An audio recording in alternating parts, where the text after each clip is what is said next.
brought to you by 5paisa.com. Download the app now. नमस्कार, मेरा नाम है दर्पण और आप देख रहे हैं दी लल्लन जॉब का डेली फाइनेंशियल बुलेटिन खर्चा पानी।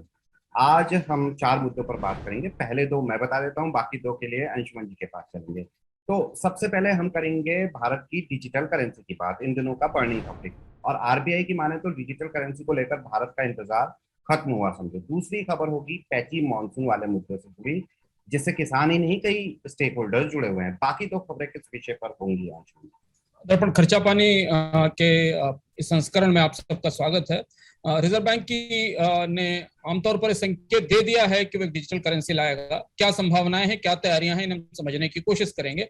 मानसून अपने आखिरी चरण में है और कमजोर है।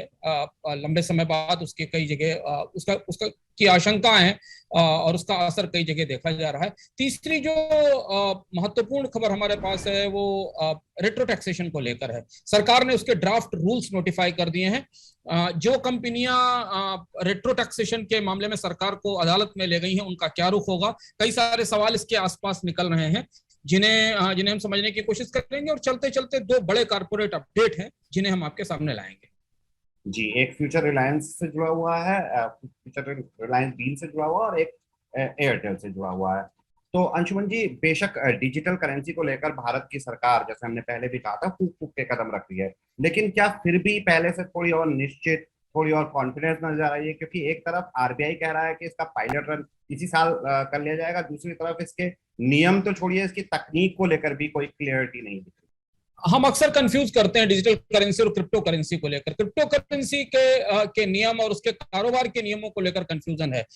रिजर्व बैंक ने अपनी मॉनेटरी पॉलिसी में भी ये बात कही थी कि वो डिजिटल करेंसी की तैयारी कर रहा है। शक्तिकांत दास ने, जो आरबीआई के गवर्नर हैं, उन्होंने एक टीवी इंटरव्यू में अब तो स्पष्ट रूप से कह दिया है कि जो इंडिया की फिएट डिजिटल करेंसी है, फिएट डिजिटल करेंसी का मतलब है कि रुपया ही जो भारत की करेंसी है उसे डिजिटल फॉर्म में जारी किया जाएगा। इसका पायलट दिसंबर से शुरू हो जाएगा। और अगर ये योजना अपनी जगह कायम रहती है तो इसका मतलब है कि भारत अब उन 11-12 बड़े देशों में शामिल हो जाएगा जहां के केंद्रीय बैंकर या जहां का सॉवरेन रेगुलेटर अपनी करेंसी को डिजिटल करेंसी में बदलने की तैयारी कर रहा है। हम चीन के बारे में जान चुके हैं, यूरोप के कुछ देश इस पर काम कर रहे हैं। अमेरिका के में जब नई सरकार आई थी, उसके बाद अमेरिकन फेडरल रिजर्व के अधिकारियों ने बार बार ये बात कही है कि डॉलर को हम डिजिटल करेंसी के रूप में लेकर आएंगे। अब इससे काफी उत्सुकता बढ़ जाती है, कई सारे मामलों में दिलचस्पी बढ़ती है, क्योंकि भारत क्या पूरी दुनिया पहली बार डिजिटल करेंसी का इस्तेमाल कर रही है। मैं फिर रिमाइंड कराना चाहूंगा कि आप क्रिप्टो करेंसी पर ना जाएं, वो प्राइवेट करेंसीज हैं, वो सॉवरेन करेंसीज नहीं है। सॉवरेन डिजिटल करेंसीज एक बिल्कुल दूसरा कॉन्सेप्ट है जिस पर हम इससे पहले भी खर्चा पानी और साथ में चर्चा करते रहे, जिन्हें हम सेंट्रल बैंक डिजिटल करेंसी कहते हैं। अब यहाँ पर 2 बड़े सवाल जो उत्सुकता वाले लोग हैं इनके दिमाग में है। पहली चीज तो ये है कि ये किस तकनीक पर आधारित होगी। तकनीक का मतलब ये डिस्ट्रीब्यूटिव लेजर टेक्नोलॉजी पर होगी या सेंट्रलाइज लेजर टेक्नोलॉजी पर होगी। क्रिप्टो करेंसीज और बिटकॉइन जैसी तकनीकें डिस्ट्रीब्यूटिव लेजर टेक्नोलॉजीज पर हैं, जो कई जगह से मिलाकर आप एक करेंसी को कनेक्ट करते हैं जिसका डेटा और जिसके सोर्स कोड कई जगह होते हैं। आमतौर पर करेंसी एक सॉवरेन एक्टिविटी है और वो सेंट्रलाइज्ड होती है, क्योंकि सरकार या आरबीआई इस बात का हिसाब रखती है कि कितने नोट छापे जाएंगे, मनी सप्लाई कितनी होगी, इकोनॉमी के हिसाब से बाजार में कितना पैसा छोड़ा जाएगा। इसमें अगर सेंट्रलाइज लेजर के तौर पर ये टेक्नोलॉजी आती है, डिजिटल टेक्नोलॉजी आती है, तो ये प्रिंटिंग की, जो करेंसी के प्रिंटिंग की मौजूदा व्यवस्था है, उसका डिजिटाइजेशन या उसका डिजिटलीकरण होगी। ये अभी हमें स्पष्ट नहीं है और दुनिया के किसी भी देश ने अपनी डिजिटल करेंसी का, सेंट्रल बैंक डिजिटल करेंसी का पूरा मौद्रिक आयाम है, उसका पूरा मौद्रिक ढांचा हमारे सामने स्पष्ट नहीं किया है।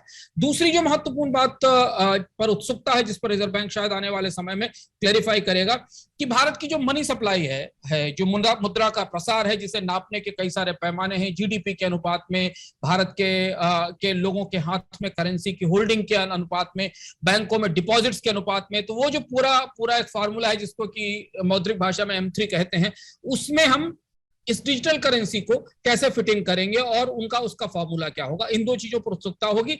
लेकिन रिजर्व बैंक ने स्पष्ट रूप से कह दिया है, इसलिए भारत भी अब सेंट्रल बैंक डिजिटल करेंसी की प्रक्रिया में शामिल हो गया है। और इससे कहीं ना कहीं एक चीज और महसूस होती है दर्पण की, सरकार क्रिप्टो करेंसी को लेकर जो भ्रम बना हुआ है उसे तत्काल खत्म करने के पक्ष में नहीं या कोई कानून लाने के पक्ष में नहीं है, क्योंकि शायद reserve bank central bank digital currency की तरफ तेजी से बढ़ रहा है। इसके बाद ही हम जान पाएंगे कि भारत में प्राइवेट करेंसीज, क्रिप्टो करेंसीज का भविष्य क्या होगा, उन्हें क्या स्टेटस मिलेगा, उनमें डील, उनमें उनमें काम करना, उन्हें खरीदना, उन्हें बेचना, उनका इस्तेमाल करना वैध होगा या नहीं।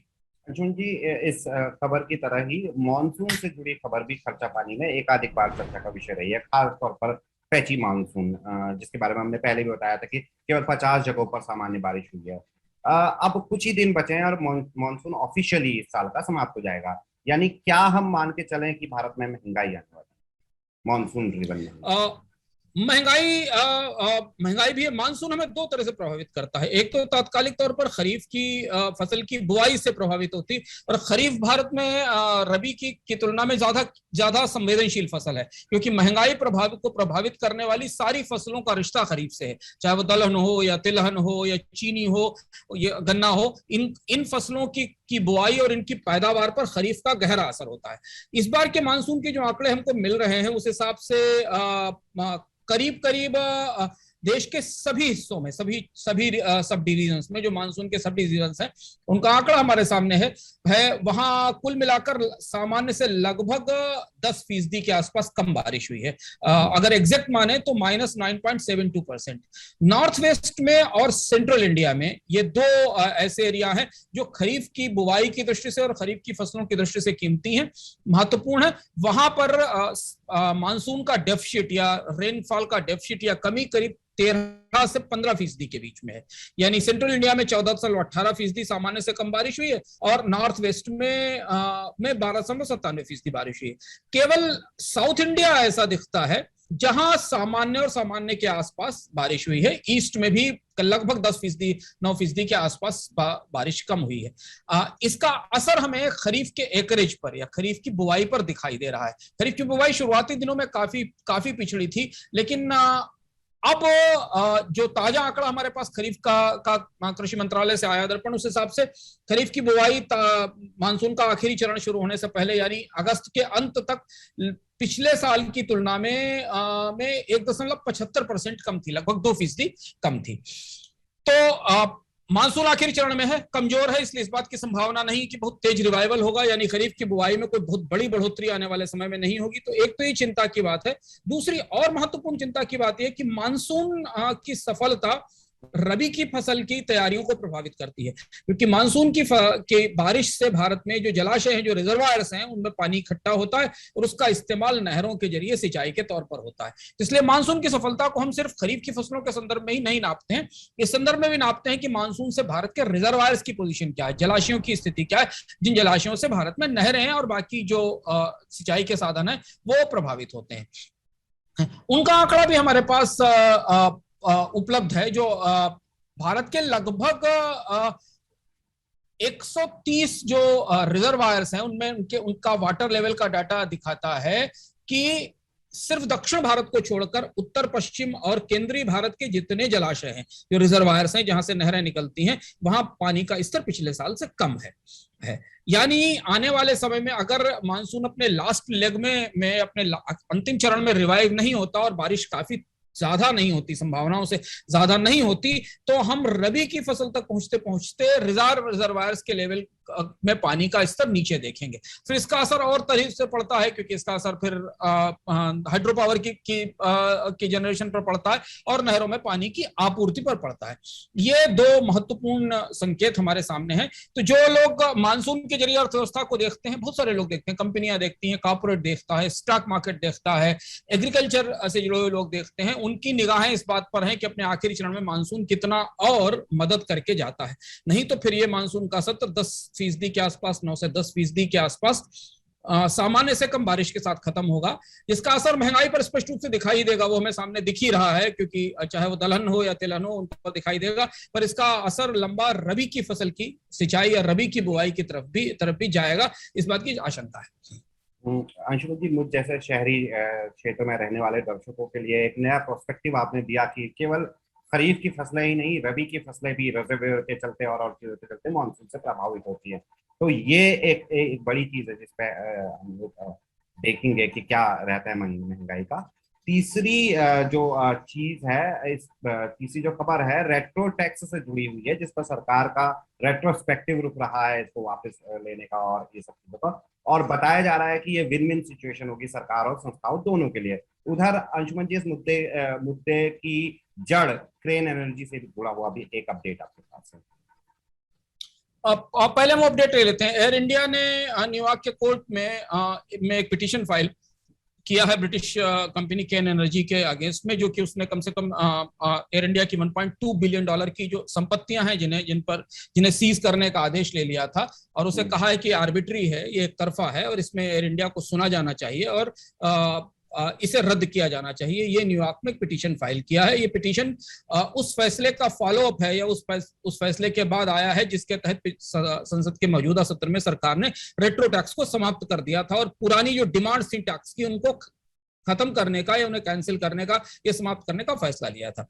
ये तो अपडेट है। लेकिन अभी सरकार ने रेट्रो विड्रॉल के ड्राफ्ट रूल्स जारी किए हैं जिन पर चर्चा हो रही है कंपनियों के बीच में, विशेषज्ञों के बीच में, कॉर्पोरेट्स के बीच में।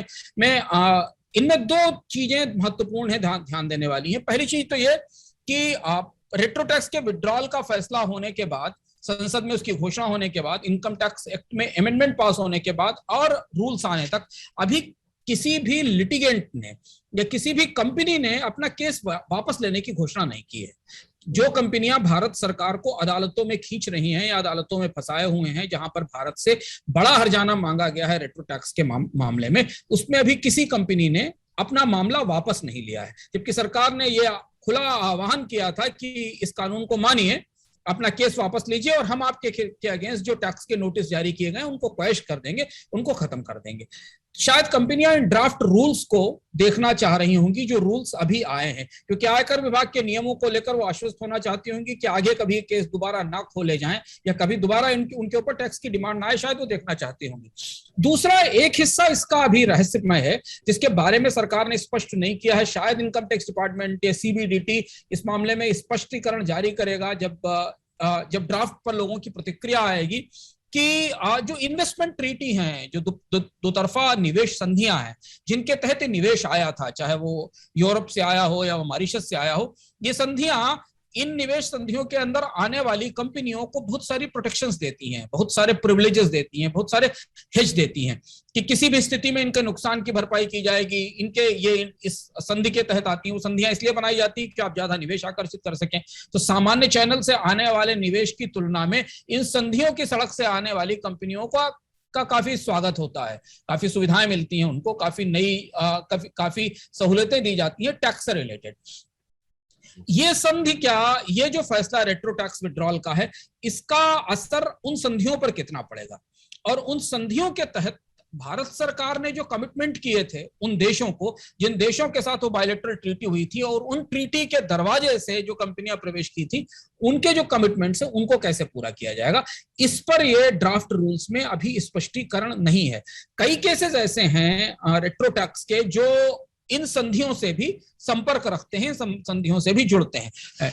ये एक वजह हो सकती है शायद, जिसकी वजह से कंपनियों ने भारत सरकार की तरफ से स्पष्ट रूप से टैक्स की डिमांड विड्रॉ करने के फैसले के बाद भी या घोषणा के बाद भी अपना मामला वापस नहीं लिया है। इसलिए अभी एक खींचतान जारी रहेगी जब तक कि हम ये नहीं जानते कि केन एनर्जी एक प्रेस रिलीज जारी करके बयान देकर ये कह दे कि हमने भारत सरकार से अपना मामला वापस लिया है। इस पर जो आगे घटनाक्रम होगा उस पर हमारी करीब से नजर बनी रहेगी। अंशुल जी, चलते चलते दो अपडेट्स हैं। पहले अपडेट की बात करें तो फ्यूचर रिलायंस डील को हम खर्चा पानी में काफी नजदीक से देख और कवर कर रहे हैं।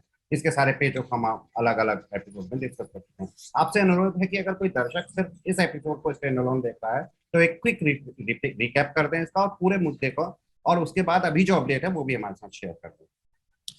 फ्यूचर रिलायंस की डील पर हम लगातार चर्चा करते रहे हैं। फ्यूचर रिलायंस फ्यूचर रिटेल का टेक ओवर करना चाहती थी, जिस पर अमेजन ने आपत्ति की थी, क्योंकि अमेजन का मानना था कि इस तरीके का अधिकार उसे पहले मिलना चाहिए। उसके खिलाफ सिंगापुर कोर्ट में का फैसला अमेजन के पक्ष में आया था, फिर दिल्ली हाई कोर्ट का फैसला भी अमेजन के पक्ष में आया। अब फ्यूचर रिटेल्स ने इस पूरे मामले पर सुप्रीम कोर्ट में एक याचिका दायर की है। वजह यह है कि अगर फ्यूचर रिटेल का रिलायंस के साथ टेक ओवर नहीं होता है तो लगभग 28,000 करोड़ रुपए का कर्ज जो फ्यूचर रिटेल्स ने ले रखा है, जो भारत में ऑर्गेनाइज रिटेल की पायनियर कंपनी थी और वो गहरे कर्ज में, उसके बैंकर्स की क्या स्थिति होगी। और लगातार इस बात की चर्चाएं शुरू हो गई थी जिस दिन अमेजॉन की ये डील सही, अमेजन की दलील सही पाई गई थी और फ्यूचर रिटेल और रिलायंस का जो समझौता था या जो फ्यूचर रिटेल का अधिग्रहण था उसके भविष्य पर संकट आया था। उसके बाद से बैंकर्स में बेचैनी थी, बैंकर्स की कोशिश थी कि वो अपना पैसा कैसे वसूल सके। अब फ्यूचर रिटेल दोबारा सुप्रीम कोर्ट गई है, वहां जाकर उसने इसकी सुनवाई की बात की है। ये एक स्वाभाविक तरीका था कि फ्यूचर रिटेल को इस पर आगे जाकर अगले स्तर पर, अदालत के अगले स्तर पर अपील करनी थी। वो अपील की जा रही है। उससे फिर ये मामला बीच में आ गया है, अब फिर ये मामला सब जुडिस हो गया है। अब इसके बाद जब सबसे बड़ी अदालत इस पर फैसला लेगी और ये बताएगी कि इसका भविष्य क्या होने वाला है, तब तक कम से कम तात्कालिक तौर पर फ्यूचर रिटेल को लेंडर्स की, बैंकर्स की के जो दबाव है उससे बचने का मौका मिल गया है। लेकिन ये दिलचस्प देखना होगा कि 3 अदालतों के अलग अलग फैसले के बाद क्या सुप्रीम कोर्ट इस पूरे मामले में फ्यूचर रिटेल की दलील को सही पाएगा या अंतर्राष्ट्रीय अदालत के फैसले को स्वीकार करेगा।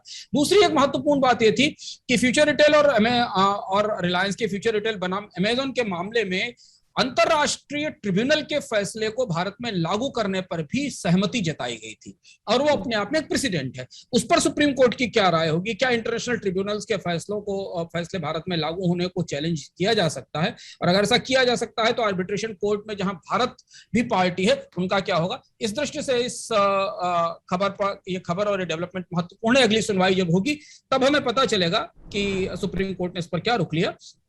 और दूसरी चलते चलते महत्वपूर्ण अपडेट भारतीय एयरटेल के राइट्स इशू को लेकर, जैसा कि हमने पिछली बार अर्थात में चर्चा भी की थी कि बाजार में लिक्विडिटी है और कंपनियां इसे निचोड़ने का कोई मौका नहीं चूकना चाहती। सरकार अपना विनिवेश कर पाए या ना कर पाए, सरकार की कंपनियों के आईपीओ आए या ना आए, भारतीय एयरटेल 21,000 करोड़ रुपए का राइट इशू ला रही है। राइट्स इशू वो कि जो उसके अपने शेयर होल्डर्स को 14 से 1 के अनुपात में शेयर्स दिए जाएंगे।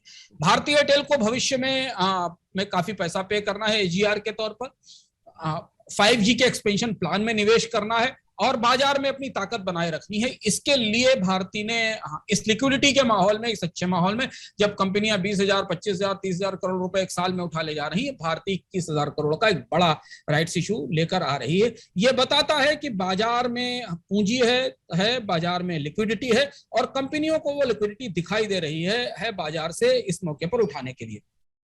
राइट्स इशू की घोषणा कल ही हुई है। इसका विश्लेषण क्या होगा कि ये भारती के शेयर प्राइस पर क्या असर डालेगा? ये कैसा ऑफर है? 535 रुपए के आसपास का ऑफर का प्राइस शायद भारतीय रिटेल इसका लेगी। इसके विश्लेषण के साथ हम इस गतिविधियों में कुछ और नई चीजें जुड़ती हैं तो हम आपके पास लेकर आएंगे। जब आपने कहा कि ये बताता है कि शेयर मार्केट में कितनी लिक्विडिटी है, तो मैं हल्का मुस्कुरा रहा था। उसका रीजन मैं निजीकरण से जोड़ रहा था और आपकी बातें मुझे याद आ रही थी। बहरहाल जब एयरटेल सब 3-4 दिन पहले जब डिस्कस कर रही थी कि कैसे लिक्विडिटी लाएं अपनी कंपनी में, उस दिन इनके शेयर बहुत ज्यादा गिरे थे और आज चूंकि क्लियरिटी हो गई तो आज स्थिरता बनी हुई है। तो ये था आज का खर्चा पानी। सभी दर्शकों को मेरी, अंशुमन जी और दी लल्लन टॉक की तरफ से जन्माष्टमी की ढेरों शुभकामनाएं। और हाँ, 5 सितंबर से हम एक नई सीरीज भी आपके लिए लेकर आ रहे हैं। नाम है एक नया पैसा, जिसमें हम आपको क्रिप्टो करेंसी का पूरा किया पाता समझाएंगे आसान भाषा में। अभी के लिए विदा। शुक्रिया अंशुमन जी।